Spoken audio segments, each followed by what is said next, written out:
Today it was revealed that one of the most important leaders for ISIS in Syria has been killed in an airstrike. We believe, although who actually did it, whether it was the U.S. or Russia, depends on who you talk to at this point.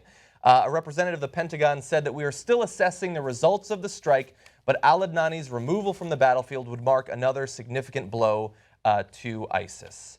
And so there we're talking about Abu Mohammed al-Adnani, one of the chief propagandists, but also one of the chief foreign attack organizers for ISIS, has apparently been killed. He served as principal architect of ISIS's external operations and as ISIS's chief spokesman. He has coordinated the movement of ISIS fighters, directly encouraged lone wolf attacks on civilians and members of the military, and actively recruited new ISIS members. And according to the ISIS propaganda agency, Aamaq, he was apparently martyred while surveying the operations to repel the military campaigns in Aleppo in Syria. And so sometimes it's difficult after an airstrike to know if you got the person you were targeting. Apparently, in this case, they did. Russia is saying that it was actually their airstrike and it killed him and up to about 40 other members of ISIS. So almost every story has the headline, ISIS attack dog reported dead. And of course, I immediately thought, man, we're getting serious with ISIS. Now we're killing their dogs. This is like a country song. They killed my dog. So we went deep on these guys. Yeah. So no, he's an attack dog in terms of PR, obviously, as John just explained.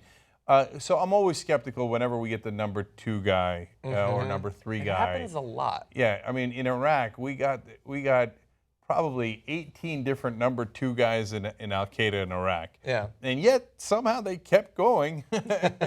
But in this case, there's a little bit more good news here because it's actually right before his death. In May of this year, he had put out a press release about, put out press releases, it's amazing. Yeah. Anyway, saying it doesn't matter what cities we lose, they can never get us out from the local population, and et cetera, which I took to mean, oh good, they think they're about to lose some cities. So apparently we are having some effect, not just by killing the number 2s and their attack dogs and pigs and whatever, right?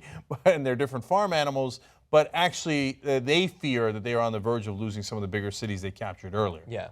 And to give you an idea, I mean, we talked a little bit about why he's important today. I mean, he's one of the guys who's helping to inspire the lone wolf attacks, which is important to get these attacks in multiple different countries, and he has now been knocked out. But al-Adnani has been with ISIS since its beginnings and was also close to al-Baghdadi, basically the founder. Back in June 2014, he was the first to declare a caliphate for parts of Syria and Iraq. So this is a guy that's been around who years and years ago was actually briefly held in a U.S.-run prison, I believe, in Iraq. Unfortunately, eventually got out. Yeah, it wasn't that brief, actually, and this is really interesting. He was in Camp Bucca, and so was Abu Bakr al-Baghdadi. We had them both. Yeah. And he served, this guy did, Adnani did, served 5 years. Okay, I thought that was Baghdadi. Yeah. Right. So what wound up happening is they all talked in prison. Yeah, you hate the Americans? Oh, me too. Look at this. We're in Camp Bucca. And at some point we let them out, and then they decided to form ISIS. So, like, that's not to say that we should never let anybody out of prisons. Mainly the point here is you go in, you start a war in Iraq, you stir up the pot and the hornet's nest, and then you capture a bunch of the hornets for a little while and let them talk to one another and plot and plan, and then you release the hornets again. Also, it's like the worst possible strategy. Yeah, exactly. But anyway, assuming that this did actually happen, regardless of whether it was the U.S. Or Russia, and it seems in this case that it was the U.S., but who knows. Certainly good news. We'll never know what attacks don't happen because he's not in a leadership position in ISIS, but of course we live in a better world because they won't actually occur. Members get the full 2-hour show commercial-free and our post-game show in addition to a lot of awesome members-only content. If you want to become a member, go to tytnetwork.com/join.